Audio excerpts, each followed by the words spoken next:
Maruti Escorts গাড়ি, এর সমস্যা হচ্ছে গাড়ি স্টার্ট করার পরে এবিএস সিম্বলটা আসছে, এই যে এবিএস সিম্বল লেখা হচ্ছে, এবিএস সিম্বল, এই এবিএস সিম্বলটা আসছে। তো এই এবিএস সিম্বলটা তখনই আসে যদি কোনো এবিএস সেন্সার খারাপ হয় বা এবিএসের তার ছিঁড়ে যায়। তো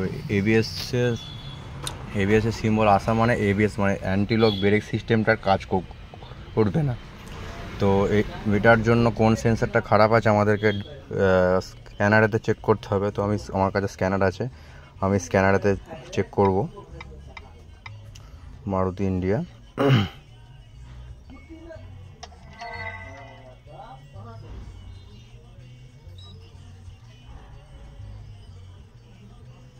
নিউ মেনু,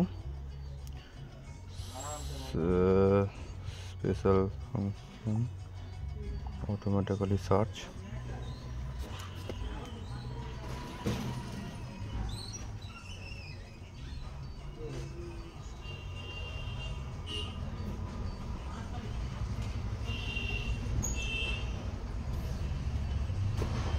কমিউনিকেশান হচ্ছে, একটু সময় লাগবে।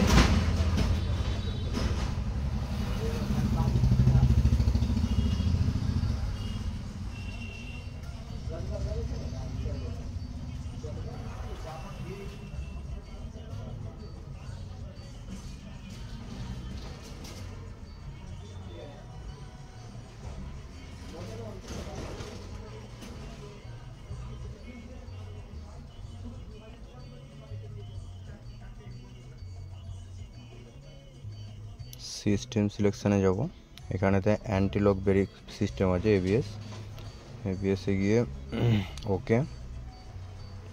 দেন রেড ফল্ট কোডটা এসছে rear right wheel speed sensor circuit voltage C1031, এটা হচ্ছে ফল্ট কোড। এই কোড নাম্বারটা দিয়ে সার্চ করলে কোন জিনিসটা খারাপ সেটা দেখিয়ে দেয়।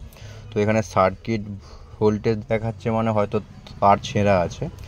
তো এটা আমি একবার ডিলিট করে দেখব, যদি ডিলিট করে চলে যায় তাহলে ঠিক আছে। Red fault code, clear fault code করলাম, ক্লিয়ার ফল্ট কোড কিন্তু ফেলোর হয়ে গেল, মানে প্রবলেমটা আছে, প্রবলেম ঠিক করা না পর্যন্ত কখনোই যাবে না। তো রেড ফল্ট কোড আবার গেলাম, C1031 fault code rear right wheel speed sensor circuit voltage. তো এটা সাধারণত তার ছেঁড়া থাকে। তো পিছন দিকে ডান দিকে আমি যাবো, পিছন দিকে ডান দিকে শুয়ে দেখবো কি আছে না আছে। তার ছেঁড়া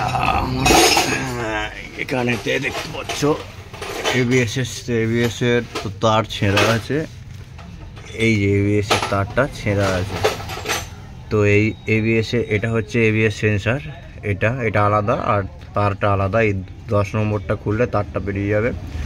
তো এটা এই তারের যে সেন্সারটা আছে এটা কমপ্লিট চেঞ্জ করতে হবে, কারণ এটা তো পুরোপুরি ছিঁড়ে গেছে, এটা আর কিছু করা যাবে না। তো এটা চেঞ্জ করলেই ওই প্রবলেমটা সলভ হয়ে যাবে।